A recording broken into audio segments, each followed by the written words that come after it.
नमस्कार दोस्तों, OCN network में आपका स्वागत है। मैं हूं ओमकार चौधरी। जून 2024 में लोकसभा के जब नतीजे आए थे, उस समय भारतीय जनता पार्टी को झटका लगा था। 240 सीटों पर अटक गई थी और ये तीसरा अवसर था जब प्रधानमंत्री नरेंद्र मोदी के नेतृत्व में सरकार बनी, पर सहयोगियों के सहयोग से बनी। 293 सीटें सहयोगियों की मिलाकर के आ गई थी, सो वो प्रधानमंत्री बन गए। लेकिन मैंने भाऊ के साथ प्रोग्राम में भी ये बात कही थी और जो हमारे साथ इस समय जुड़े हैं जयपुर से, एकलव्य सिंह तो बहुत सुलझे हुए विश्लेषक हैं और उनके तीखे व्यंग हमेशा ही गुदगुदाते हैं।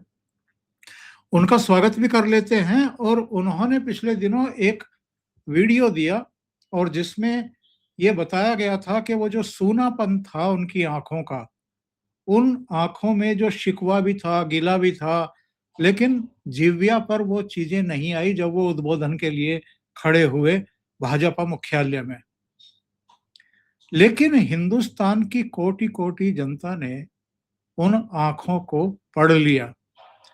अपने आलस्य को, लापरवाही को, अपनी गलती को प्रायश्चित के तौर पर लिया और 2024 के लोकसभा इलेक्शन के बाद 6 राज्यों में चुनाव हुए हैं, अभी 7वें राज्य में और साथ में 4 और राज्यों में, कुल मिलाकर के 6 राज्यों में पहले और 5 राज्यों में ये, तो 11 राज्यों में चुनाव हो चुके हैं।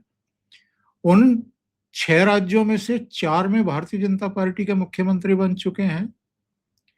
इन 5 राज्यों में से भी जो एग्जिट पोल आ रहे हैं, उनका संकेत अगर सही मान लें, तो असम में फिर भारतीय जनता पार्टी यानी तीसरी बार सरकार बनाने जा रही है। पुडुचेरी में उसके सहयोगी बीजेपी के साथ मिलकर के सरकार बनाने जा रहे हैं और एक और महत्वपूर्ण सामरिक दृष्टि से, राजनीतिक दृष्टि से, सामाजिक दृष्टि से बंगाल जैसे राज्य में भारतीय जनता पार्टी का राज तिलक होने जा रहा है, उसको एक बड़ी जिम्मेदारी मिलने जा रही है। ये कोई छोटी मोटी कामयाबी नहीं है। लेकिन आज हम भारतीय जनता पार्टी या अमित शाह या नरेंद्र मोदी इनकी कामयाबी पे बात नहीं करेंगे। हम कांग्रेस समेत 2024 के लोकसभा चुनाव से पहले जो एक जमावड़ा बना था मोदी को हटाने के नाम पर, इंडिया अलायंस जिसको नाम दिया गया था, आज हम उसकी बात करेंगे।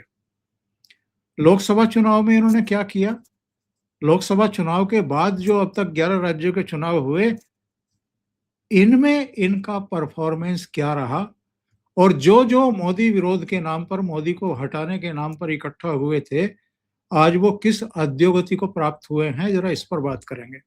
तो एकलव्य जी, बहुत स्वागत है आपका। नमस्कार सर। सबसे पहले तो प्रणाम आपको, आपके सारे दर्शकों को। सर ये देखिए, मैं समझता हूँ कि एक इंटरेस्टिंग बात है कि अभी आजकल सर आईपीएल का सीजन चल रहा है, जो क्रिकेट का इंडियन प्रीमियर लीग होता है इंडिया में। तो आज से जो मुझे याद आ रहा है, 3 वर्ष पहले इसमें एक नया कॉन्सेप्ट इंट्रोड्यूस किया गया, इम्पैक्ट प्लेयर का सर। तो इसमें क्या होता है कि जो घोषित टीम होती है, बीच में एक, मान लीजिए कि वो 15 ओवर तक उनने करीब 125-150 रन बना लिए, लेकिन 200 रन तक अगर लेके जाना है तो जो अघोषित प्लेयर होते हैं उनमें से किसी को टीम इंट्रोड्यूस कर सकती है इस लेटर स्टेज पे, ताकि एक पुश देने के लिए कि वो 200 तक पहुंच जाए। तो मैं समझता हूं सर कि ये जो इंडिया गठबंधन के जो विपक्षी पार्टियां हैं ना, ये सब समय समय पर बीजेपी के इम्पैक्ट प्लेयर्स की तरह काम करती है। अब आप देखिए सर कि मैं समझता हूं कि ऐसा है कि जो बंगाल में हमें डायरेक्शन देखने को मिल रहा है, वो तो बहुत पहले से देखने को मिल रहा था सर, कि भाजपा इस बार वहां पे सरकार बनाने की स्थिति में हो सकती है।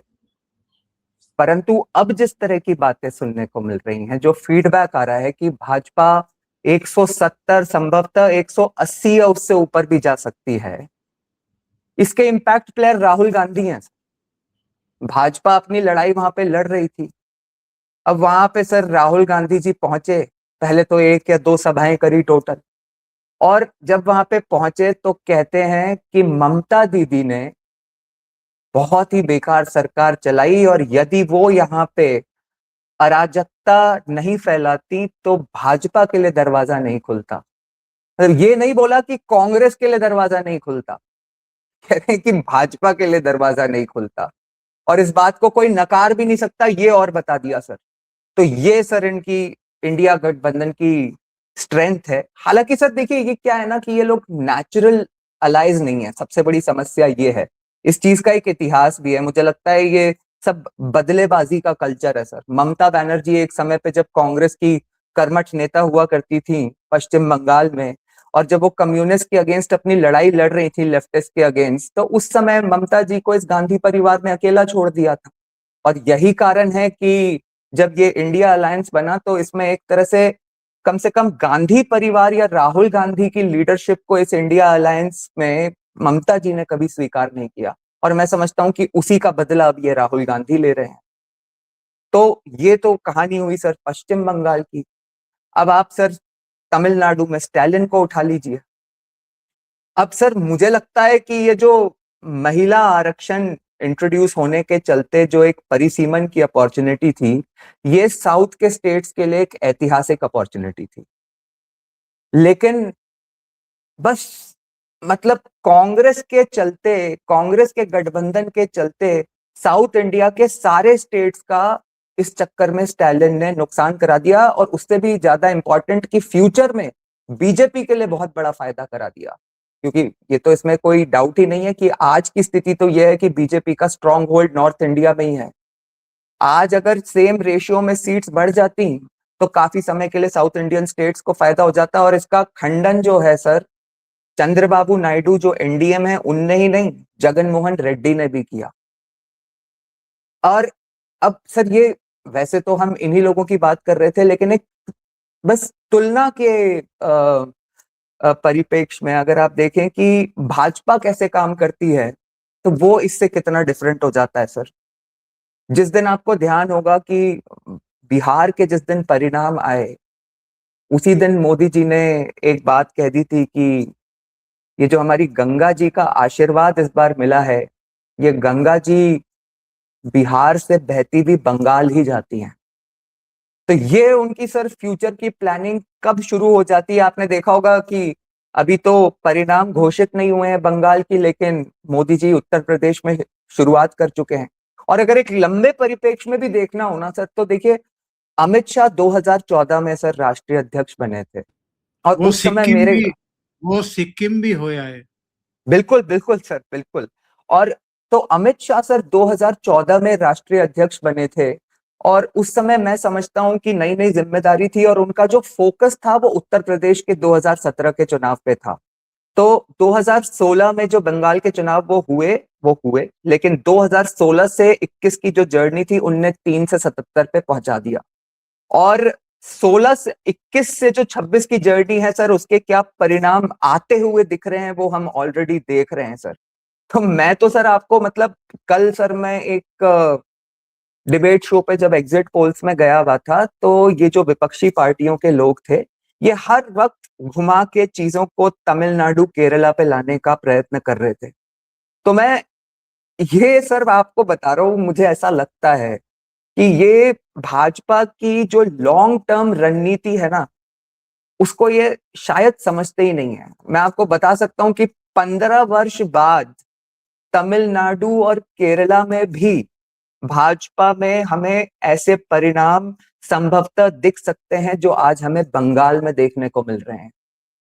और ये सर इन लोगों का, और सर ये कोई मतलब नॉट जस्ट कांग्रेस, या ये तो हमने मतलब अभी जो हमारे सामने इंस्टेंट एग्जांपल्स हैं वो देख लिए, मतलब उसके अलावा जब जब इनको जरूरत पड़ती है तो चाहे अरविंद केजरीवाल हो, चाहे उद्धव ठाकरे हो, चाहे शरद पवार हो, चाहे ये जितने इंडिया अलायंस के पार्टनर्स हैं सर, ये समय समय पे अपने मतलब एक दूसरे के अगेंस्ट ही खड़े दिखाई देते हैं। और इसका जो सबसे बड़ा मुझे लगता है जो फैक्टर है अल्टीमेटली वो है ये सर, कि भाजपा, ठीक है, एक दो एबरेशंस कभी कभी चुनाव वगैरह में और स्ट्रैटेजी वाइज हो जाते हैं, लेकिन भाजपा अपनी आइडियोलॉजी, अपनी विचारधारा के प्रति हमेशा कटिबद्ध रहती है। इन लोगों की कोई विचारधारा है ही नहीं सर, मतलब सिवाय सत्ता में कैसे पहुंचना है, कुछ भी करके कैसे करके, इसके अलावा मैं नहीं समझता कि मतलब प्रायोरिटी ये होती है सर। 2024 से पहले जब ये इंडिया अलायंस बना था तो कौन कौन चेहरे दिखाई देते थे, और इसकी शुरुआत किसने की थी? नीतीश बाबू ने। जी। और बाद में स्थिति ये बन गई कि जब नीतीश ने ये जानने की कोशिश की कि उनके कोई चांस हैं क्या संयोजक बनने के, या चेहरे के तौर पर उनको प्रोजेक्ट करने के एज प्राइम मिनिस्टर, क्योंकि लगातार 2024 के लोकसभा चुनाव से पहले कांग्रेस पार्टी हारती जा रही थी और उसकी दशा बहुत खराब थी। कांग्रेस से पार्टी से लोग छोड़ रहे थे, बड़े बड़े नेता छोड़ रहे थे। राहुल गांधी की लीडरशिप पर एक बड़ा प्रश्न चिन्ह खड़ा हो गया था। तो ऐसे में इन लोगों को लगा कि भाजपा के खिलाफ एक नया संगठन खड़ा किया जाए, उससे शायद कुछ खाद पानी मिल जाए। तो ये नीतीश कुमार को आगे करके लालू के जरिए एक अभियान शुरू किया गया। पटना में एक जमावड़ा नीतीश की पहल पर हुआ, क्योंकि सरकार उनकी थी उस समय, लालू कांग्रेस उसमें शामिल थे, वामपंथी शामिल थे। लेकिन बेंगलुरु आते आते नीतीश को पता लग गया, जब वहां उनके खिलाफ पोस्टरबाजी हुई, कि मेरे लिए कोई चांस नहीं है। और कांग्रेस पार्टी हो, ममता बनर्जी हो या दूसरे चेहरे हों, वो सब उनको आगे नहीं आने देना चाहते। उनका मोह भंग हुआ और धीरे धीरे फिर वो वापसी की राह पर चले गए, भारतीय जनता पार्टी की तरफ चले गए। दूसरे चेहरों को देखें जो महत्वाकांक्षी थे, तो अरविंद केजरीवाल, उनको भी गलतफहमी थी। उनका क्या हश्र हो चुका है दिल्ली में, ये सब पूरा देश और अब तो दुनिया भी जानती है। ममता बनर्जी, जो कीर्ति आजाद के जरिए अपनी मार्केटिंग करा रही थी कि कांग्रेस से अगर नहीं चल पा रहा है इंडिया अलायंस, तो ममता बनर्जी को क्यों ना आगे कर दिया जाए, वो सक्षम लीडर हैं, मोदी के खिलाफ भी जबरदस्त बोलती हैं। कई ने इसकी हिमायत भी कर दी, शरद पवार ने भी, राम गोपाल यादव ने भी। इसके अलावा उमर अब्दुल्ला, फारूक अब्दुल्ला की तरफ से भी बयान आ गया। कई नेताओं ने तायद कर दी कि ममता बनर्जी एक बेहतर लीडर हो सकती हैं, संयोजक हो सकती हैं। कांग्रेस की त्योरियां चढ़ गई, ठंडे बस्ते में डाल दिया गया, पूरा संगठन ही ठंडे बस्ते में डाल दिया गया। संगठन तो कभी था नहीं, कोई सचिवालय भी नहीं था। तो एक एक करके ये इंडिया अलायंस के सारे नेता निपट रहे हैं। अगर ध्यान से देखें एकलव्य, तो देखिए हरियाणा में चांस थे, तीसरी बार बीजेपी वो चांस ले अपने हाथ में ले गई, तीसरी बार सरकार बना ली, जबकि कांग्रेस की वापसी की उम्मीद थी। महाराष्ट्र में लोकसभा चुनाव में इन्होंने अच्छा किया था, 31 सीटें जीत ली थी। बसंत दादा पाटिल की के पोते की भी सीट अगर गिन ले, सांगली वाली, वो बीजेपी जीत गई। फर्नांडीज जो है वहां, फडणवीस वहां बन गए। दिल्ली, अरविंद केजरीवाल को उठा के लोगों ने यमुना में फेंक दिया, उनको भी हरा दिया, उनकी पार्टी को भी हरा दिया, बीजेपी आ गई। और बिहार देखिए, 10वीं बार मुख्यमंत्री के तौर पर शपथ दिला करके उनका रिकॉर्ड तो बनवाया बीजेपी ने, लेकिन बाद में एक अच्छा इम्पैक्ट जाए, संदेश जाए बंगाल में, तो बंगाल के मतदान से पहले वहां बीजेपी का मुख्यमंत्री बना। कांग्रेस के पल्ले में क्या आया? राहुल गांधी जो गलतफहमी के शिकार हैं, हिमाचल की 4 सीटें हैं लोकसभा की, एक भी सीट इनके पास नहीं है। तेलंगाना में इनकी सरकार है, वहां लगभग आधी आधी, थोड़ी सी ज्यादा कांग्रेस की समझ लो, वरना वहां भी भारतीय जनता पार्टी। कर्नाटक में अगेन भारतीय जनता पार्टी की सीटें ज्यादा, कांग्रेस पार्टी की तो बहुत ही कम है। तो किस गलतफहमी में ये रहते हैं और इस देश का मीडिया रहता है जो उनके बयानों को, उल्टे सीधे बयानों को ब्रेकिंग करके चलाता है। क्या मीडिया को पता नहीं है कि इनके पल्ले में कुछ बचा नहीं है? और किस वजह से 2024 के लोकसभा इलेक्शन में इन लोगों को अलग-अलग राज्यों में ज़्यादा सीटें मिल गई थी, वो भी किसी से दवा-छपा नहीं है। वो ठकाठक और आरक्षण छीन लेंगे, संविधान बदल देंगे, तमाम तरह की बातें कही गई थी। देश की जनता थोड़ी भोली है, कई बार वो कुछ जो समुदाय हैं, वो झांसे में आ जाते हैं, बहकावे में आ जाते हैं। लेकिन उसके बाद से जितने राज्यों में चुनाव हुए हैं, उनमें कांग्रेस कहाँ है? जी। सर देखिए, मुझे ऐसा लगता है कि ये इंडिया अलायंस के साइड के अभी हमने जितने भी लीडर्स की बात करी, और बीजेपी के तुलना में जो एक बेसिक डिफरेंस जो मुझे दिखाई देता है वो है सर, व्यक्तिगत लालसा है एक तरफ, और एक तरफ है सर अनुशासन। ऐसा नहीं है कि व्यक्तिगत एस्पिरेशंस बीजेपी में नहीं होती होंगी। कोई भी ग्रास रूट लीडर होगा, उसने जिंदगी भर मेहनत करी होगी, तो उसकी व्यक्तिगत एस्पिरेशंस होती हैं, लेकिन एक संगठन का अनुशासन होना चाहिए जो हमेशा लीडरशिप से ही टॉप डाउन आता है। अगर लीडरशिप में ही व्यक्तिगत लालसा हो जाएगी तो फिर समस्या हो जाती है सर। जैसे आप देखेंगे सर कि पिछले जो विधानसभा चुनाव हुए 2028 में, उसमें हमारे राजस्थान में वसुंधरा जी का इतना बड़ा कद होने के बाद भी यहाँ पे सीएम रिप्लेस करे गए। शिवराज सिंह जी का इतना बड़ा कद होने के बाद मध्य प्रदेश में रिप्लेसमेंट हुआ, और ऐसे और भी बहुत एग्जाम्पल्स हैं सर। परंतु 2.5 वर्ष हो गए हैं हमारे यहाँ सरकार को, और मध्य प्रदेश में भी सरकार को, मैंने कम से कम सर कोई अनुशासनहीनता वाली बात नहीं देखी। यहीं अगर आप दूसरी ओर देखेंगे तो देखिए सर क्या समस्या होती है। मतलब मैं अगर आपको अपने राजस्थान के ही परिप्रेक्ष्य में बताऊं, तो अभी सर अशोक गहलोत जी 2 दिन पहले एयरपोर्ट से बाहर निकले, तो उनसे किसी ने पूछा कि बीजेपी ने कुछ उनके और पायलट के बारे में कह दिया था, तो राधा मोहन दास अग्रवाल जी जो यहाँ के प्रभारी हैं, तो उन्होंने कुछ स्टेटमेंट दे दिया था, तो उसके बारे में अशोक गहलोत जी से पूछा, तो अशोक गहलोत जी को सर तरीके से क्या कहना चाहिए था कि भाई सचिन पायलट हमारे कर्मठ नेता हैं और हम सब उनके साथ खड़े हैं और वो हमारे साथ खड़े हैं, बीजेपी अपना घर देखे। लेकिन सर अशोक गहलोत जी ने स्टेटमेंट क्या दिया कि ऐसा है कि सचिन पायलट अब अपनी गलती समझ गए हैं, उनने उस गलती का अंजाम भी समझ लिया है, अब वो ऐसी गलती नहीं करेंगे, संभल गए हैं, समझ भी गए हैं, और 50 तरह की बातें कर दी सर। अब सर यहीं पे किरोड़ी लाल मीणा जी हैं बीजेपी में, उन्होंने 2 दिन पहले कुछ सरकार की कमी वगैरह की बात करी थी और उसका तर्क ठीक नहीं था, उनको 1 दिन में अनुशासनहीनता का नोटिस मिल गया और उसके बाद उन्होंने माफी भी मांग ली। लेकिन अशोक गहलोत जी को नोटिस कौन देगा सर? तो ये सर इस तरह की इन लोगों की ये जो, अच्छा सर इसमें कोई डाउट नहीं है कि ग्रास रूट लीडर होने के हिसाब से अगर देखा जाए तो अशोक गहलोत जी का कद राजस्थान में शायद सबसे बड़ा है कांग्रेस में। लेकिन अब समस्या क्या है सर कि पिछले कार्यकाल में जो उन्होंने गांधी परिवार से एक थोड़ी बगावत टाइप कर दी ना इस कुर्सी पे बने रहने के लिए, अब सर इसके ऊपर कुछ नहीं, गांधी परिवार कभी एक्सेप्ट ये चीज नहीं कर सकता सर।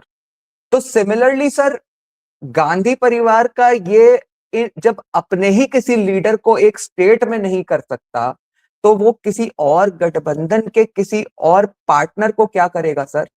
मतलब इसमें तो कोई डाउट नहीं है सर। हालांकि मैं पर्सनली व्यक्तिगत रूप से मैं नहीं मानता कि नीतीश कुमार इंडिया गठबंधन को लीड कर देते तो वो एकदम मोदी के लिए कोई बहुत बड़ी समस्या बन जाते, क्योंकि इंटरनेशनल सॉरी मतलब जो अपने जो राष्ट्रीय चुनाव होते हैं उसमें जनता बहुत अलग तरीके से सोचती है। तो आ, लेकिन हाँ, ये जरूर कहा जा सकता है कि जो इंडिया गठबंधन ने ऐसे अचीव करा वो उससे कुछ बेटर करने की उम्मीद कर सकते थे नीतीश कुमार जी की। मतलब एक जो ऐतिहासिक अपॉर्चुनिटी थी उनकी लीडरशिप में चुनाव लड़ने की, और अभी लीडरशिप की तो बात ही नहीं थी सर। सॉरी, आप कुछ कह बात रहे थे ये सर? नहीं है, बात ये है कि आप किसी को स्वीकार ही करने को तैयार नहीं है अपने एग्जैक्टली सिवा, सर, एग्जैक्टली। और तो आपकी सर, कोई औकात नहीं बची है, आपकी कोई औकात नहीं बची है। तो आप दूसरों, देखिए, एक दौर था जब एनडीए का संयोजक प्रकाश सिंह बादल को बनाया गया, दूसरों को चंद्रबाबू नायडू को बनाया गया एक बार। बिल्कुल। तो ये चीजें जो हैं, ये गठबंधन बना लो, राजनीति चमका लो, आप लगातार चुनाव हार रहे हैं, आपकी प्रासंगिकता खत्म हो रही है, अपने को प्रासंगिक बनाए रखने के लिए इस तरह की गिमीगिरी कर लो। ये साजिशें तो कांग्रेस पर आती हैं। अभी देखिए फ्लोर मैनेजमेंट पार्लियामेंट का वो करने के लिए, पार्लियामेंट का विधायी कार्य रोकने के लिए, सरकार को बैकफुट पर धकेलने के लिए, संसद का कामकाज, जरूरी कामकाज रोकने के लिए, आप फ्लोर मैनेजमेंट के नाम पर आपको सबकी याद आ जाती है, सबको बुला लेते हैं मीटिंग में और बैठ करके एक साजिश रची जाती है कि इस मुद्दे को उछालो, उस मुद्दे को उछालो, अब इस मुद्दे को आगे ले आओ। लेकिन जब राज्यों में जाते हो तो केरल में आप वामपंथियों के खिलाफ प्रचार करोगे, वेस्ट बंगाल में आप ममता बनर्जी के खिलाफ बोलोगे, उत्तर प्रदेश में वर्ष वर्ष नहीं चल रहा वरना अखिलेश यादव के खिलाफ भी बोले। तो ये जो अंतर विरोध हैं इनके, ये इनको कहीं का नहीं छोड़ रहे हैं। इनकी कोई नीति नहीं, इनका कोई कार्यक्रम नहीं, इनका कोई सचिवालय नहीं, वहां से जारी करने वाला कोई बयान जारी करने वाला नहीं, कोई प्रवक्ता नहीं, कोई संयोजक नहीं, संयोजक है तो उसे कोई मानने वाला नहीं। तो ये क्या खाकर के नरेंद्र मोदी जैसी लीडरशिप का मुकाबला करेंगे? सर बात इनके ये साथ है। देखिए सर इनके साथ देखिए एक समस्या और भी हो जाती है। एक तो जैसे मैंने आपको वो बात बोली कि बीजेपी के कंपैरिजन में जब जो लीडरशिप ही है वही इतना लालच होगा, और ये सिर्फ राहुल गांधी नहीं, चाहे अरविंद केजरीवाल हो, चाहे ममता बनर्जी हो, चाहे अखिलेश यादव हो, ये सब मतलब भाई आप पहले लड़ लो ना चुनाव एक साथ होके, एक एनर्जी से, उसके बाद उस स्थिति में तो आओ पहले कि आपको तय करना पड़े कि लीडर कौन बनेगा। तो सर एक पार्ट तो ये हो जाता है, और दूसरा सर मेरे ख्याल से इनके ये जो कॉन्फ्लिक्ट अराइज करते हैं, इसका बड़ा एक जो रीजन है सर वो ये है कि इनका एक कॉमन, और वो भी मतलब एकदम लिमिटेड वोट बैंक सर। एक तो मुसलमान वोट बैंक, उसमें तो कांग्रेस बड़ी क्लियर है, जहां किसी रीजनल पार्टी के पास वो वोट बैंक छिटक के जाने लगता है। जैसे आपने देखा होगा सर कि 2024 के लोकसभा चुनाव से जब से वो अखिलेश जी को उत्तर प्रदेश में सीट्स मिली हैं, तब से कांग्रेस वहां पे बड़ा कंफ्यूज्ड है कि आने वाले समय में हमें करना क्या है, क्योंकि ये वोट बैंक अगर छिटक के गया तो हमारे लिए आगे चल के बड़ी मुसीबत बन सकती है। और सर तो एक तो ये मुसलमानों का vote bank sir through out India, इनमें हमेशा ये एक फाइट रहती है कि भैया इसको तो किसी भी हालत में नहीं जाने देना है अपने पर्सनल वोट बैंक से दूर, क्योंकि बीजेपी का सबसे बड़ा एंटी वोट बैंक यही है। और सेकंड सर, ये जो भारत के जो आप so called self acclaimed intellectuals की भी बात कर रहे थे ना कि इतना कुछ होने के बाद भी इनको दिखाई नहीं देता, तो ये लोग जो सर मतलब दिल्ली में बैठ के और मतलब बड़े बड़े न्यूज चैनल्स पे और खास करके अंग्रेजी के जो आर्टिकल्स लिखते हैं, ये लोग जो एक ऐसा सोचते हैं कि वो देश में परसेप्शन बनाते हैं, उनके ऊपर भी सर ये उनके भी हीरो बने रहना चाहते हैं। जैसे आप देखेंगे कि भाई मतलब राजदीप सरदेसाई जो हैं वो अपने ममता जी के बारे में, और ये जो दूसरे क्योंकि अब उनको राजदीप सरदेसाई इस मामले में बड़े स्मार्ट है सर, वो एक चीज तो समझ चुके हैं कि भाई राहुल गांधी की तारीफ करना तो अब मेरी पर्सनल रेपुटेशन के लिए बहुत भारी पड़ेगा। तो ये जो रीजनल लीडर्स की वो जिस तरह से तारीफ करते रहते हैं सर कुछ ना कुछ घुमा फिरा के, तो ये जो सेल्फ अक्लेम्ड इंटेलेक्चुअल्स है ना सर, ये लोग उनके हीरो बने रहना चाहते हैं। क्योंकि हालांकि ये मतलब वोट बैंक वाइज कोई बड़ा मतलब सब्सटैंशियल वोट बैंक ऑब्वियसली नहीं है, बहुत छोटा नंबर है ये, लेकिन ये लोग इनका जो वोट बैंक है उसके सो कॉल्ड परसेप्शन क्रिएटर्स हैं सर। तो मैं समझता हूँ कि उस कारण से भी सर ये लोग थोड़ा मतलब तो ये जो इनके जो कॉमन वोटर्स और कॉमन परसेप्शन क्रिएटर्स हैं, उसकी वजह से भी आपस में बहुत लड़ते रहते हैं सर। एकलव्य जी, बहुत बहुत धन्यवाद इतना समय निकालने के लिए और एक महत्वपूर्ण सर। मुद्दे पर चर्चा करने के लिए। दर्शकों से निवेदन है, आपको ये चर्चा अच्छी लगी हो तो लाइक का बटन दबा दें, वीडियो को शेयर कर लें, चैनल सब्सक्राइब ना किया हो तो सब्सक्राइब कर लें। बहुत बहुत धन्यवाद। जय श्री राम। जय श्री राम।